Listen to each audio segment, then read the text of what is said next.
আজকে আমরা এই যে মাঠে এসেছি গাইস। এই যে আমাদের মুনিশ লেগেছে মাঠে ধান কাটার জন্য। এই যে দেখতে পাচ্ছ মুনিশ। আর আর ওই যে হলো দেখো সূর্যটা কত সুন্দর লাগছে গাইস।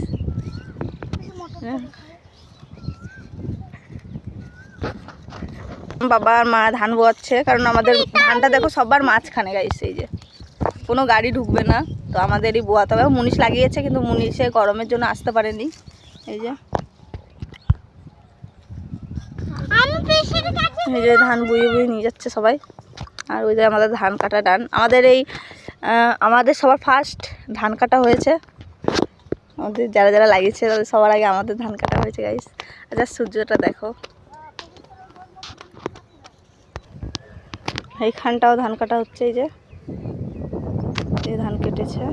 আর শুধু এইখান না, মানে আমাদের এইখানটাও আছে। আবার ওই যে দেখতে পাচ্ছ ওই ফাঁকা মাঠটা, ওই যে দাঁড়িয়ে আছে বাচ্চাগুলো, ওরা সব এসছে, পড়ানো হয়ে গেছে। তারপর দেখো একটা গাছ, তো এই গাছটা হচ্ছে আমাদের এখানে হচ্ছে ঠাকুর বলে, মনসা ঠাকুর।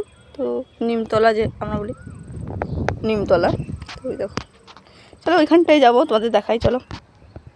এই যে মন্দিরটা, আমি ঢুকবো না, মানে এটা ঠাকুর জাগ্রত, ভালোই জাগ্রত ঠাকুর এটা। এই দেখো এই গাছটা খালি এই দিকটা পুরোটাই লেবু। এই যে লেবু দেখতেই পাচ্ছ। আর ওই দেখো ওইখানটা হচ্ছে ফুল গাছ। এই যে স্প্রে করছে ফুল গাছ। আমি অতদূর যাচ্ছি না। তারপরে তিল গাছ আছে ওই সাইডে, বরবটি লাগিয়েছে ওই দেখো দেখা যাচ্ছে। আর ওইখানটা হচ্ছে ক্যানাল পার, ওই যে ওইখানটায় দেখতেই পাচ্ছ। আর হাওয়া দেখো গাইস সুন্দর। এই যে গাছটা,